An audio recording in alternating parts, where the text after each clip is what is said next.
Bonjour, ici Emmanuel Marseille de la numérologie évolutive et aujourd'hui nous allons parler du chemin de vie 22.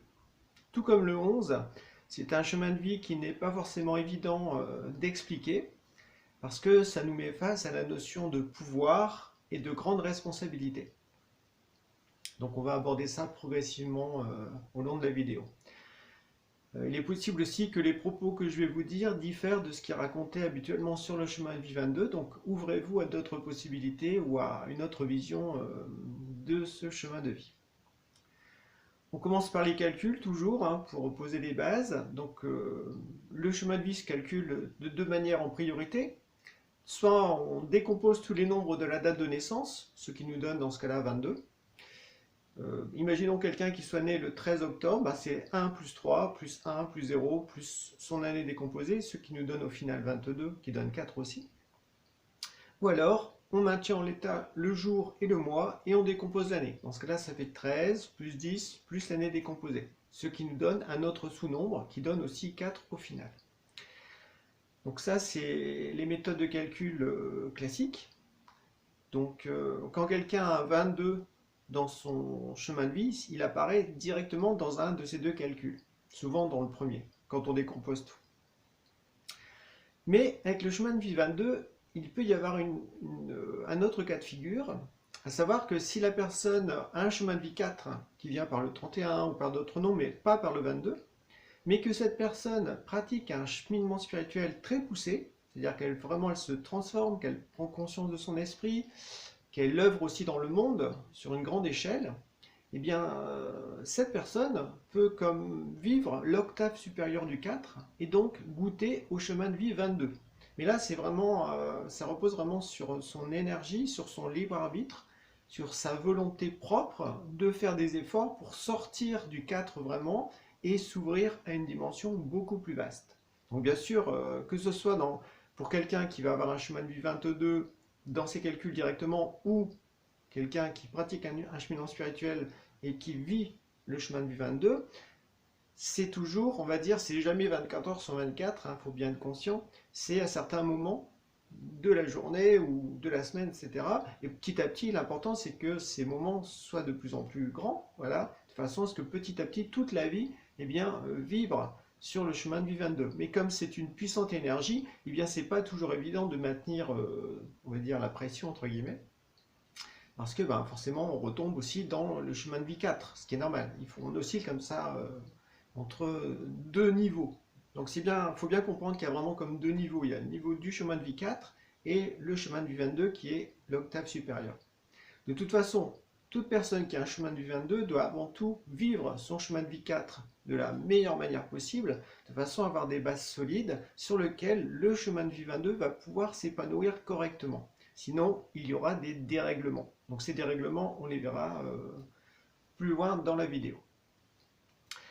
Ce qu'il faut aussi comprendre, c'est que le chemin de vie s'aborde différemment selon l'âge de la personne.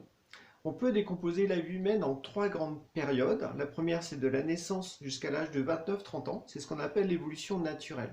Le chemin de vie, durant cette période, est vécu inconsciemment. Ensuite, il y a la seconde période de 30 à 60 ans. C'est la période de vie la plus importante pour chacun parce que c'est là où il faut évoluer, se remettre en question, accepter d'avancer dans sa destinée pour devenir meilleur, voilà, pour se révéler davantage en tant qu'esprit.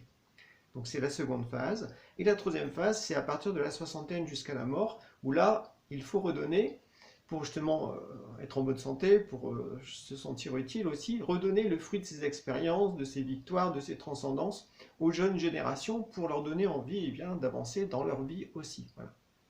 Notion comme ça de participer à l'évolution humaine. Cette notion de participer à l'évolution humaine est très très importante quand on a un chemin de vie 22. C'est comme si la vie personnelle devait progressivement passer en second plan, de façon à ce que ce soit plutôt l'humanité, ou en tout cas ou le pays dans lequel on vit, ou une communauté en fait qui nous préoccupe en priorité plutôt que les petits soucis personnels, affectifs, tout ça. Donc, il y a vraiment cette notion comme ça de passer à un autre niveau. Donc quelqu'un qui aurait une vie, on va dire, commune, banale, voilà, qui se soucie de ses petits problèmes matériels, de ces petites relations, voilà, tout ça, en fait, c'est quelqu'un qui ne vivrait pas le chemin de vie 22. Il vivrait le 4, voilà. Il faut aussi voir les choses en face. Le 4, comme je le disais, le 22 touche beaucoup la notion de grande responsabilité, c'est-à-dire que ben, on sort de son cadre habituel et personnel. Donc dans la première partie de vie, comme je le disais, entre la naissance et 29-30 ans, eh bien, le chemin de vie est vécu inconsciemment. Donc quelqu'un qui a un chemin de vie 22 marqué, hein, dans les calculs vraiment, eh bien, il va pouvoir en quelque sorte y goûter de différentes façons. Soit par exemple, ses parents sont des gens connus dans la société, donc qui ont peut-être un certain pouvoir ou une certaine place sociale au niveau de la politique ou peut-être au niveau du médical ou du scientifique, voilà, un milieu comme ça où ils sont vraiment reconnus comme des personnalités importantes. Donc l'enfant là ressent qu'il y a comme un monde à part, voilà, le monde de ceux, on va dire en quelque sorte, qui ont un certain pouvoir ou qui peuvent prendre des grandes décisions pour, on va dire, le peuple. Voilà. Donc ces premiers cas de figure, c'est ça, c'est l'enfant vit dans un milieu reconnu, aisé, voilà, qui est au-dessus, voilà, on va dire entre guillemets, du commun des mortels. Deuxième cas de figure, l'enfant naît dans un milieu où la nature est très importante, voilà, peut-être qu'il vit à la forêt ou dans un pays, en tout cas la nature est très forte, et en fait l'enfant va ressentir une certaine sensibilité vis-à-vis de la nature. Il pourrait même voir les êtres élémentaires, parce que voilà, quand on a du 22, on peut être aussi percevoir l'invisible plus facilement. Donc il y a cette notion comme ça de ressentir qu'il y a comme des forces qui agissent à travers les saisons, à travers les plantes, les arbres, etc. Et donc l'enfant, ou dans les animaux, voilà, il y a une notion comme ça de découvrir en dehors du cadre, on va dire, de la société humaine classique, matérielle, eh bien l'enfant baigne dans un univers fait de force, voilà, et il peut même en fait avoir des amis invisibles, entre guillemets, voilà. Donc c'est même pas entre guillemets, en fait c'est en vrai, voilà. Il en parlera ou pas, ça dépend si ses parents sont ouverts. Mais en tout cas, le contact avec la nature peut être très fort pour quelqu'un qui a un chemin de vie 22. C'est comme si vous pouvez ressentir aussi que selon ses humeurs, selon ses pensées, ben, ça a aussi un impact dans l'invisible en fait. Donc ça, c'est le deuxième cas de figure. Troisième cas de figure, l'enfant ou l'adolescent peut ressentir très tôt une vocation, notamment pour le domaine médical. Le fait vraiment d'avoir envie d'apporter son aide aux personnes qui souffrent. Donc ça peut entraîner le fait de devenir médecin, ostéopathe, infirmière, etc. Voilà. Mais il y a vraiment cette notion comme ça de se soucier de ceux qui souffrent, voilà, physiquement, concrètement, et d'avoir des outils, une connaissance pour pouvoir les aider. Donc là, c'est vraiment l'aspect vocation qui peut apparaître et qui peut être assez fort. Le domaine médical, généralement, est très relié au nombre 22, 4. Parce que le 4, c'est le corps physique. Voilà.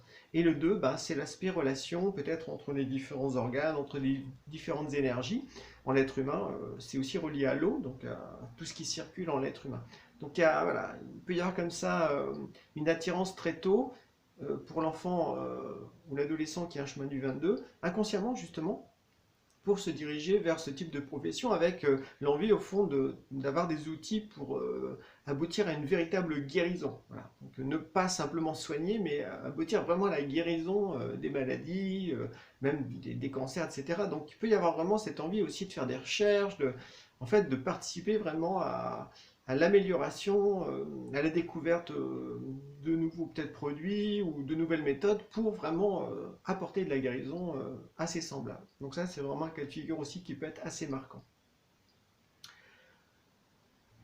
Et puis après, quatrième cas de figure, on va dire, l'enfant se retrouve dans un milieu humanitaire, par exemple, qui peut être à l'étranger, où il peut vivre au sein d'une communauté où justement on se soucie vraiment des uns des autres, et donc très tôt il apprend en quelque sorte à mettre un petit peu ses intérêts de côté pour se mettre au service des autres ou d'une grande cause. Il y a une notion comme ça de petit à petit de se rendre compte qu'il n'y a pas que sa petite vie à soi, mais il y a aussi les autres.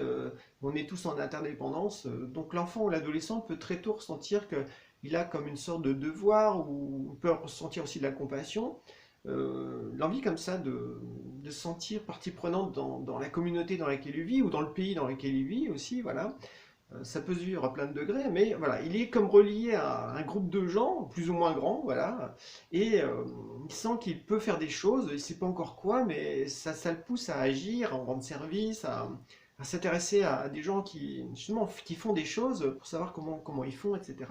Et vraiment cette notion comme ça de connaître un petit peu les rouages, en fait, ouais, de comment ça se passe au niveau de la société, pour après trouver vraiment sa place et puis apporter des choses qui vont faire évoluer l'ensemble dans la bonne direction. C'est le but, hein, en tout cas, voilà. Donc ça, c'est vraiment la première partie de vie qui est vécue inconsciemment. Et puis après, bah, une fois qu'on arrive vers 28-30 ans, cette inspiration ou cet élan naturel peut d'un seul coup se dégonfler et la personne se retrouve, on va dire, démunie, comme si d'un seul coup, elle n'a plus aussi cet élan, c'est plus aussi facile qu'avant. Et en fait, c'est normal, c'est parce que là, la personne rentre dans la seconde partie de vie qui bah, nécessite justement de se remettre en question, de s'ouvrir à d'autres choses et de s'appuyer sur ses propres forces. Donc là, ce n'est plus naturel, c'est-à-dire que le chemin de vie, à partir de ce moment-là, il va falloir faire des efforts pour le vivre, pour le comprendre, pour l'assimiler, et ça va se faire bien sûr progressivement. Vous avez tous ressenti, si vous avez un chemin de vie 22 ou n'importe quel chemin de vie, en fait, au fond, et bien que vers 28-30 ans, d'un seul coup, il y a quelque chose qui lâche, et à 30 ans, souvent, c'est une barrière psychologique forte, où on ressent vraiment que la jeunesse est derrière, et là, bah, on rentre vraiment dans l'âge adulte, et ça devient sérieux. Donc il y a vraiment cette notion comme ça de peser les choses, de devenir plus grave, plus responsable en quelque sorte, et ça, c'est vraiment typiquement relié au 22-4. Ça n'empêche que par rapport au bagage de votre personnalité qui est défini dans votre identité, eh bien, vous allez fonctionner d'une certaine façon face aux épreuves, face aux défis. Il y a comme en vous des automatismes d'une certaine façon, un certain fonctionnement, surtout face aux épreuves, on réagit d'une certaine façon. Et donc, ce type de réaction va pouvoir marcher, on va dire, jusqu'au début de la quarantaine.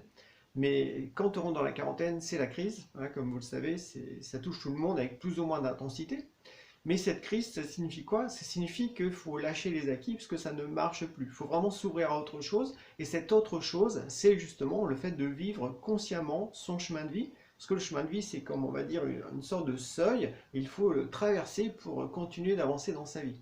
Si on voit le seuil puis on essaie de le contourner, au fond, bah, parce qu'on veut fonctionner sur ce qu'on connaît, eh bien ça ne marche plus du tout dans la quarantaine. Et si on ne veut pas vraiment vivre son chemin de vie, que ce soit le 4 ou le 22, hein, eh bien on va commencer à régresser. Voilà. Donc ça se voit vraiment dans la vie des gens. Concernant le 22, comme c'est un maître nombre, c'est particulier. Généralement, pour le vivre pleinement, il faut atteindre justement cette quarantaine. C'est-à-dire qu'il a fallu passer une sorte de cap, une sorte de seuil profond où on s'investit dans quelque chose de beaucoup plus vaste. Mais pour arriver à ça, eh bien, entre on va dire 28-30 ans et le début de la quarantaine, il faut bien vivre le 4. Il faut bien vivre les énergies du 4 et aussi les énergies du 2. Alors les énergies du 4, qu'est-ce que c'est? Eh bien, c'est d'avoir acquis un grand sens de l'organisation, accepter de porter des responsabilités, d'occuper sa place dans le monde, d'être rigoureux, persévérant, carré, quelqu'un sur qui on peut vraiment compter, qui est stable en fait. Voilà, donc il y a une notion comme ça d'être bien ancré dans la réalité matérielle, concrète, dans la société. Quelqu'un qui est aussi responsable, à la fois de ses paroles, c'est-à-dire qu'on ne va pas parler à la légère, on sait que notre parole a de la valeur, donc on veut l'honorer quand on a promis quelque chose à quelqu'un. Le 4, c'est aussi apprendre aussi à être à l'aise dans son corps et avoir une bonne hygiène de vie. Voilà, une vie quotidienne, on va dire, stable, équilibrée, au niveau du sommeil, de l'alimentation, pas d'excès, etc. Il y a une notion comme ça de veiller à son bien-être pour être en bonne santé et pouvoir justement continuer d'agir sur du long terme sans trop se fatiguer. Une notion comme ça de persévérance, en fait, d'endurance également. Le 4 doit aussi apprendre la patience, c'est-à-dire que les choses que l'on veut, nos grandes idées, etc., bah, ça va prendre du temps pour que ça se manifeste. Donc voilà, faire preuve de patience, de prudence, persévérance, voilà, il y a une notion comme ça on œuvre pour du long terme, voilà, donc ça prend, voilà, on voit loin d'une certaine façon. Donc on sait que voilà, ça va pas se faire comme ça en un claquement de doigts, mais il va falloir demander beaucoup d'efforts, revenir dessus, accepter les retards des fois, accepter les blocages, puis de nouveau ça repart, et voilà, une notion comme ça un peu comme on va dire un jardinier qui s'occupe d'un lopin de terre et qui régulièrement retirer les mauvaises herbes, s'occuper de ses plantes, ses légumes, etc. pour que tout pousse bien. Mais voilà, une notion de persévérance, tenir compte aussi des saisons, du temps. Donc une notion comme ça d'être connecté aussi à la nature. En tout cas, c'est bien pour quelqu'un qui a un chemin de vie 4 d'apprendre à œuvrer aussi en fonction des saisons. C'est comme si sa façon d'agir ou de se comporter peut aussi se modifier selon la saison dans laquelle il se trouve. Et c'est juste en fait au fond. Donc tout ça, c'est le 4. Ensuite, il y a aussi le 2. Parce que si on veut bien vivre le 22, en fait c'est un double 2. Alors le 2 c'est quoi? C'est au niveau relationnel, apprendre à vivre des relations adultes, des relations responsables. Voilà. On va essayer de trouver avec qui on peut vraiment s'associer, donc quels sont nos véritables alliés, quels sont peut-être aussi nos ennemis. Il y a un côté comme ça d'être lucide dans ces relations et bien sûr de maîtriser ses émotions. Bien sûr, alors à l'inverse, ça pourrait basculer dans une certaine froideur, parce que le 4 peut aussi être insensible. Donc là, il faut veiller bien sûr à ne pas sombrer là-dedans. Une notion comme ça de ne faut pas fermer son cœur, hein, c'est le danger du 4, qui d'un seul coup va voir que les choses matérielles, que les apparences, que l'argent, voilà, que la place sociale, tout ça, ce qui fait qu'il en oublie au fond le cœur, les relations, les sentiments, les émotions. Voilà. Donc, si on veut passer au 22, c'est important comme ça d'apprendre à être à l'aise aussi avec ses émotions, à les maîtriser. Voilà. On ne cherche pas à les brider, ni à plonger dedans puis à disparaître. Non, il y a une sorte d'équilibre à trouver. Donc tout ça, c'est vraiment relié au 22. Et puis positivement aussi, si on pousse le bouchon plus loin, le 2, c'est le principe du miroir, c'est-à-dire vraiment tenir compte des réactions qui se passent dans le monde autour de soi pour réajuster son tir, pour réajuster ses décisions, ses paroles, etc. On tient compte comme ça du miroir extérieur, que ce soit des relations ou des situations qui se passent concrètes, eh bien, on en tient compte, on accepte d'être touché, de voir en quoi on peut être aussi responsable de ça, et puis hop, on essaie de trouver un nouvel équilibre. Donc tout ça, c'est vraiment important pour le 22. Donc, donc ça, c'est à développer vraiment entre, on va dire, 30 et 40 ans pour vraiment basculer après dans un 22 florissant, en quelque sorte. Donc le 22, il est particulier dans le sens où, à notre époque, il peut être vécu de deux façons. Soit il va être vécu du point de vue de la personnalité, ce qui va donner naissance à une grande responsabilité ou quelqu'un de très connu, etc. Mais extérieurement parlant et matériellement parlant. Ou alors, le 22 est vécu au niveau de l'esprit. Donc là, c'est différent. On n'est pas, on va dire, dans le même monde d'une certaine façon. Donc on va voir un petit peu quelles sont les différences. En fait, pour vivre le chemin de vie 22 au niveau de l'esprit, il faut avoir vécu un réveil intérieur. C'est-à-dire une situation, peut-être une grosse épreuve qui fait que d'un seul coup, on s'est comme décollé de sa personnalité. Et ce qu'on croyait être, relié à son identité familiale, sociale, politique, religieuse, etc., d'un seul coup, il y a une sorte de décollement qui s'opère et on se dit, mais en fait, c'est pas moi ça, c'est une apparence en fait, un masque d'une certaine façon, mais qui je suis vraiment. Et donc il y a une sorte de décollement. C'est pas évident, parce que ça nécessite vraiment quelque chose souvent d'assez brutal. Donc c'est pour ça que je parle d'épreuve, pour qu'il y ait une sorte de réveil intérieur fort, à moins que dans la précédente vie, on a fait une évolution spirituelle poussée, et cette perception de ne pas être une personnalité, même si des fois on s'identifie à la personnalité, est déjà présente. Ça dépend en fait de ce qu'on a vécu dans la jeunesse, etc. Ah, voilà. Donc quelqu'un qui serait déjà éveillé d'un point de vue spirituel, dans une certaine mesure, au niveau de sa conscience, eh bien, il peut apprécier très vite quand il est plus dans sa personnalité égoïste, en fait, qui pense qu'à elle, voilà, qui est affective, qui a besoin d'être aimé, qui a besoin d'être reconnu, d'exister, etc., mais toujours en fonction des autres.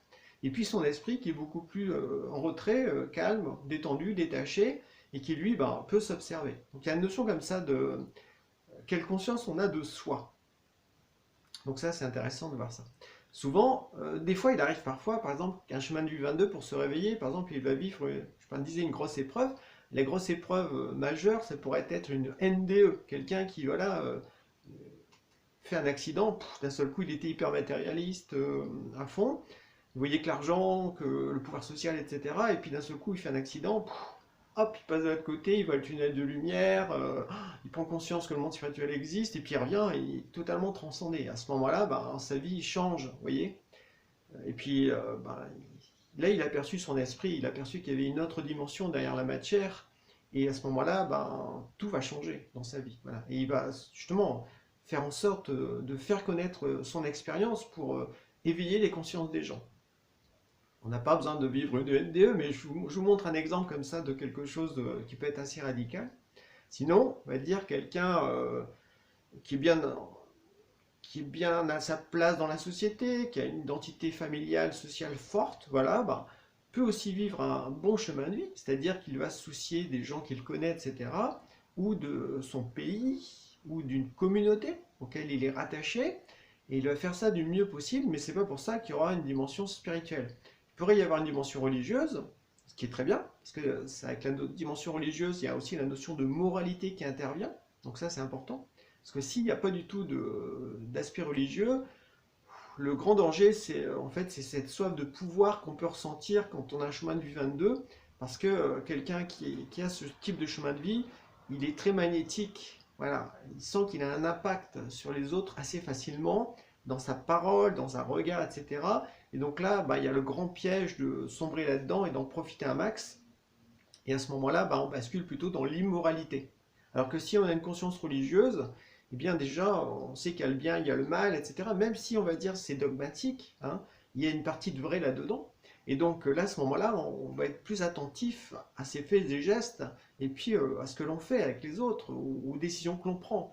Parce que ben, on sent que ben, au final, ben, si on a une conscience religieuse, vous savez, ben, si c'est chrétien, on va dire il y a l'enfer, il y a le paradis, le purgatoire. Donc il y a cette conscience qui est là, qui fait que la personne ne va pas faire n'importe quoi. Alors que si ça n'existe pas, si la personne est athée, ou pire, c'est-à-dire qu'elle croit plutôt à des forces obscures, et eh bien là, le côté Dark Vador peut être très fort. Hein, voilà. Donc j'en dirai pas plus, mais c'est un des dérèglements du 22 qui peut basculer dans la magie noire, dans des choses très obscures et très glauques. Hein, voilà. Mais si vous avez écouté cette vidéo, j'espère que vous êtes du bon côté, hein, de la lumière, voilà, ou en tout cas vous avez envie d'œuvrer pour le bien des gens dans le monde, ou pour le bien de la société, de votre pays, ouais, ou d'une communauté auquel vous êtes relié, avec justement des valeurs universelles, des valeurs humanitaires, un altruisme en vous, parce que c'est le but aussi du 22, c'est de faire preuve de bonté, la volonté de bien. Voilà. Donc après, c'est de définir c'est quoi ce bien que l'on veut agir. Parce que qui dit volonté dit action, dit manifestation, dit action concrète. Voilà. Donc imaginons quelqu'un qui vit le 22 avec sa personnalité, eh bien effectivement, souvent il va œuvrer dans le domaine soit politique, soit médical, soit scientifique, soit éducatif. Bref, il a envie vraiment d'apporter des choses nouvelles à sa communauté, à son pays, à l'humanité. Des fois, voilà, sur une grande échelle. Il peut agir au niveau humanitaire aussi. Hein. Médecins sans frontières, tous ces trucs-là, ben, ça va vraiment dans ce sens-là. Avec cette notion de ressentir que ben, faut assumer ses choix, ses décisions, etc. Donc il y a une notion de gravité intérieurement. Voilà. Ça me fait vraiment penser à la phrase de Spider-Man, à grand pouvoir, grande responsabilité. Voilà. Donc il y a une notion de perception qu'on a un certain pouvoir, à la fois d'action, de maîtrise, d'organisation, puis aussi un impact sur la vie des gens. Et donc, qu'est-ce qu'on va faire de ça? Est-ce qu'on va l'utiliser pour le bien ou pour le mal? Et il y a cette notion comme ça de bien et de mal qui peut être très forte, d'où l'importance de se faire une conception juste, voilà, des forces en présence ou de qu'est-ce qui est vraiment bénéfique à l'humanité et qu'est-ce qui ne l'est pas. Voilà, il faut oser voir les choses en face. Donc oui, une personnalité qui aurait un chemin de vie 22 pourrait œuvrer dans les hautes sphères, voilà. Parce que c'est un endroit où on prend des grandes décisions, donc là encore, ça dépend vraiment ouais, de l'orientation ou des idéaux qui nous enflamment au niveau du cœur. Donc, globalement, on va dire, le 22 nous met face à des grandes questions, du genre, je m'aligne sur quel plan? Un plan très vaste. Voilà. Je m'aligne sur quel ordre? L'ordre divin, notre ordre, voilà. Je me mets au service de quel Dieu? Vous voyez? Est-ce que c'est le Dieu de l'argent? Est-ce que c'est le Dieu divin? Est-ce que c'est un autre Dieu? Voilà, enfin, une notion comme ça ouais, de perception qu'il y a autre chose que la matière. Ça, c'est le 22 qui apporte ça, hein, le double 2. Le double 2, c'est le fait de percevoir qu'il y a de l'énergie ou qu'il y a des forces au-delà de la matière, au-delà des apparences. Donc le 22, souvent, il peut être intéressé par l'ésotérisme ou la magie, justement, parce que il sent qu'il y a autre chose. Voilà, et il aurait bien envie de savoir comment utiliser ces forces qu'il peut percevoir, pressentir, etc. D'où la moralité, c'est-à-dire qu'il ne faut pas faire ça n'importe comment. Mais ces questions sont importantes. Voilà. Je me mets au service de quel plan, de quel ordre et de quel Dieu. Vous voyez, donc c'est vraiment des questions que l'on peut se poser, parce qu'en fonction de ça, ça oriente toute la vie. Ça oriente aussi les conséquences de ces actes. Donc ça c'était au niveau de la personnalité. Maintenant, si quelqu'un vit son chemin de vie d'un point de vue de l'esprit, donc là, c'est très intéressant. Ça, on passe à un autre niveau. C'est-à-dire que la personne va œuvrer pour le futur. Voilà. Parce que quelqu'un qui a un 22 peut se relier aux énergies du futur. En fait, il faut comprendre qu'on va dire le plan divin existe déjà dans l'invisible. Sauf qu'il n'est pas manifesté entièrement sur la Terre, concrètement. Donc quelqu'un qui a un chemin de vie 22 qui le vivrait bien, eh bien c'est quelqu'un qui peut être visionnaire ou qui peut percevoir des choses lointaines qui englobent vraiment, qui ne concernent pas sa petite vie, ce n'est pas des petites visions personnelles, hein, c'est vraiment des visions qui sont importantes pour l'humanité, et donc et de là percevoir qu'est-ce qu'il faut bâtir concrètement dans le présent, notion comme ça de faire une connexion entre le futur invisible et le présent concret, terrestre. Voilà. Donc le 22, quand il est bien vécu, peut d'un seul coup avoir une intuition très forte ou avoir des visions futuristes, et de là percevoir quel est le chemin à parcourir pour que ces visions deviennent visibles, pour qu'elles se manifestent concrètement sur Terre, au sein de l'humanité, et qu'elles apportent un bienfait à l'humanité. Parce que là encore, la notion de bonté, hein, c'est la volonté de bien, ça veut dire aussi, au fond, ça veut dire de se mettre au service du plan divin. Donc, une notion comme ça de devenir un serviteur moral, en utilisant toutes ses capacités pour justement... ouais, ça peut être des structures très concrètes hein, sur Terre. Ça peut être aussi être responsable d'une communauté, d'un groupe. Ça peut être un grand créateur, mais qui va, comme dans ses créations, eh bien, semer des germes du futur au sein de l'humanité. Par exemple, Léonard de Vinci eh bien, avait un chemin du 22, donc ça vous donne un petit peu le cadre. Voilà. Au niveau, par exemple, des personnalités, Margaret Thatcher a un chemin du 22, donc la reine de fer. Donc il y a un côté comme ça très fort au niveau politique. Vous voyez, donc, mais là, c'était vraiment la personnalité qui s'exprimait pour son pays, pour l'Angleterre, etc. Léonard de Vinci, lui, c'est pour l'humanité qu'il a œuvré. Donc là, lui, il était plus dans l'aspect esprit. Donc, vous voyez, on peut comme ça comparer différentes personnes pour mieux percevoir l'énergie du 22. Après, si vous avez un chemin du 22, ça ne veut pas dire que vous devez devenir comme quelqu'un comme ça d'aussi remarquable, en fait. Hein. Non, non, c'est à votre niveau, eh bien, comment devenir un serviteur du divin, ou de valeurs universelles, humanistes, etc., pour permettre à l'humanité d'évoluer vers un bon futur, voilà, un futur de bien, où chacun, où la notion d'égalité, la notion de justice réelle, la notion de fraternité, de liberté, d'amour du prochain, bref, tous les grands idéaux vont pouvoir petit à petit se distiller, se manifester au sein de la communauté humaine. Il y a cette notion comme ça de voir grand, avec le chemin du 22, et en même temps, vous pouvez œuvrer dans des choses très concrètes, notamment au niveau médical, au niveau du service rendu à certaines personnes, ou au niveau de la nature, ou dans le fait de construire des structures, par exemple au niveau de l'architecture, etc., ou des structures sociales, qui sont vraiment justes et qui sont bénéfiques à l'humanité. Voilà. Donc c'est pas forcément évident dans notre société actuelle. Mais il y a cette notion comme ça d'être un créateur qui va marquer son temps, à votre mesure, bien sûr, et qui œuvre pour quelque chose de plus grand que lui. Parce que le 22, en fait, quand on vit vraiment le 22, il n'y a pas de place pour la petite vie ordinaire, en fait. C'est, comme je le disais, c'est l'humanité, ou c'est la nature, la terre, qui est mise sur le devant de la scène, ou c'est le plan divin que on cherche à jouer son rôle dans ce plan divin, à accomplir les missions qui nous conviennent en fonction de notre destinée. Et là, il y a, on va dire, il n'y a plus de place pour les petites tracasseries du quotidien, ou le petit bonheur, etc.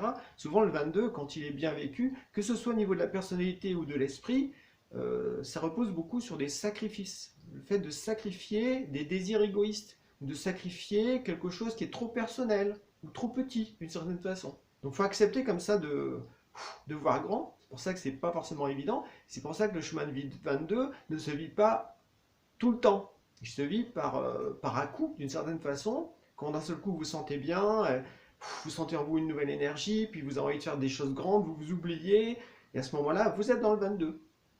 Ça peut durer quelques jours, puis après, pouf, vous revenez dans le 4, voilà, dans votre vie ordinaire, voilà, vous digérez l'expérience, vous en tirez des leçons, parce que le 4 c'est aussi ça, il faut tirer des leçons concrètes, des leçons de sagesse pratique de la vie. Donc comme ça vous permet d'être meilleur plus tard. Voilà. Au fur et à mesure que cette sagesse s'accroît en vous, et eh bien, quand vous prenez des décisions, etc., ben voilà, c'est beaucoup plus pesé, vous savez beaucoup plus l'impact que ça peut avoir, donc il y a beaucoup plus, on va dire, de conscience et de responsabilité dans tout ce que vous faites. Qu'est-ce que j'avais d'autre à vous rajouter? Oui, bien sûr. Si vous avez un chemin du 22, il faut aussi l'interpréter en fonction de votre hexagone personnel. Donc l'hexagone personnel, c'est la structure psychologique qui vous définit à partir de votre identité.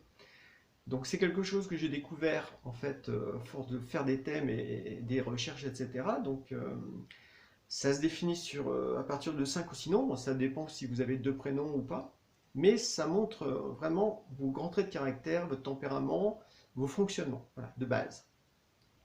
Parce qu'il y a certains nombres qui peuvent être reliés entre eux, et ces nombres mettent en lumière des choses très marquantes dans votre attitude, ou dans vos potentiels, ou dans vos travers, etc. Il y a des choses très marquantes qui sont définies dans l'hexagone. Donc le chemin de vie doit s'interpréter en fonction de votre hexagone. Parce que votre thème est unique. Hein. Vous êtes le seul à être né à telle date, et avoir telle identité. Donc votre thème est unique, ce qui veut dire que votre chemin de vie 22-4 doit être interprété de façon individualisée.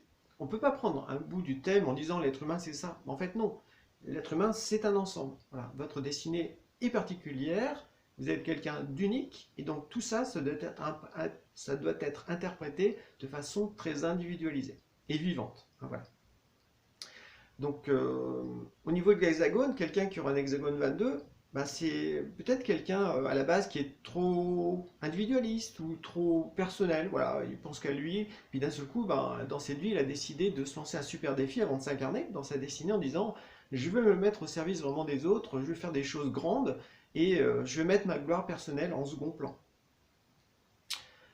Ou alors, ça peut être quelqu'un qui à la base était déjà très spirituel, mais plutôt dans sa sphère mentale, intérieurement. Puis là, il dit, je vais passer à l'action. J'ai envie de faire que mes grandes idées, mes inspirations, mes intuitions, je veux les manifester et je veux que ça serve aussi la communauté humaine. Oui, il peut y avoir des trucs comme ça qui sont assez marquants. Pour terminer, comme je le disais tout à l'heure, le 22, c'est donc une énergie puissante. Donc si le 22 n'est pas habité par une moralité, une véritable conscience du bien et du mal, voilà, qui est au-delà de l'aspect religion, hein, je précise, c'est vraiment écouter son cœur, voilà, c'est à soi-même à se faire vraiment une juste idée de ça. En fait, on reconnaît l'arbre à ses fruits. Quand quelqu'un fait une action, on voit si c'est bénéfique ou pas du tout. Voilà, donc c'est dans ce sens-là qu'il faut reconnaître si c'est un bien ou pas. Donc les dérèglements possibles pour quelqu'un qui ne serait pas équilibré justement au niveau du 22, ben, ça bascule dans l'abus de pouvoir surtout. Voilà, c'est ce magnétisme qui fascine, voilà, et cette soif de pouvoir sur ses semblables qui peut justement entraîner des destructions, de beaucoup d'orgueil, un côté élitiste, de la perversion aussi, voilà. Et puis comme il y a ce goût pour l'ésotérisme, ben, il peut y avoir un attrait pour la magie noire, en tout cas les rituels obscurs, tout ça. Donc c'est vraiment pas terrible. Donc c'est des dérèglements possibles, où là justement bah, on n'est pas vraiment au service du divin, hein, voilà, on est au service d'autre chose. Et puis quand on ne vit pas le 22, bah, en fait on vit le 4, voilà, et dans le 4 il y a plein de belles choses à vivre concrètement, parce qu'il y a ce contact avec la nature, ce sens des responsabilités, voilà. Et donc le 22, retenez, c'est la volonté de bien, c'est-à-dire que je mets mes compétences, mon amour de l'humanité, mes qualités, toute mon énergie, je la mets au service de quelque chose de grand qui est bénéfique à l'humanité et qui est relié au plan divin. Voilà. Donc c'est ça en fait le 22 quand il est bien vécu. C'est un serviteur ou un bâtisseur du futur ou un magicien, mais dans le sens où il fait de la magie blanche dans ce cas-là. C'est-à-dire qu'il utilise des bonnes énergies, notamment avec la Terre, etc., pour justement qu'il y ait beaucoup de respect, beaucoup de, on va dire, d'interdépendance entre les êtres de la nature invisible et l'être humain. Voilà, il y a cette notion comme ça de jouer sur deux plans, en fait. Hein. Le 22, il fait une connexion entre deux mondes. Le monde, ça peut être le monde du présent et le monde du futur, mais c'est aussi le monde invisible et puis le monde matériel. Vous voyez, il y a une sorte comme ça de connexion. D'où le fait que ben, c'est grâce à la méditation qu'on peut surtout développer ça et le maîtriser. Parce que le but du 22, c'est aussi de se maîtriser, ça peut même jusqu'à la maîtrise du corps et puis de la matière. Donc il y a une notion comme ça d'alchimie en même temps, enfin, d'apprendre, mais tout ça au service de qui et de quoi. Voilà. Et c'est ça qui est très important, c'est l'idéal, être lié à un idéal vraiment bienveillant qui est profitable à l'humanité. Donc voilà ce que je vais vous raconter sur le chemin du 22. J'espère que ça vous a ouvert certaines prises de conscience. Je vous dis à présent à une prochaine fois au cours d'une autre vidéo. Bonne journée à vous, au revoir.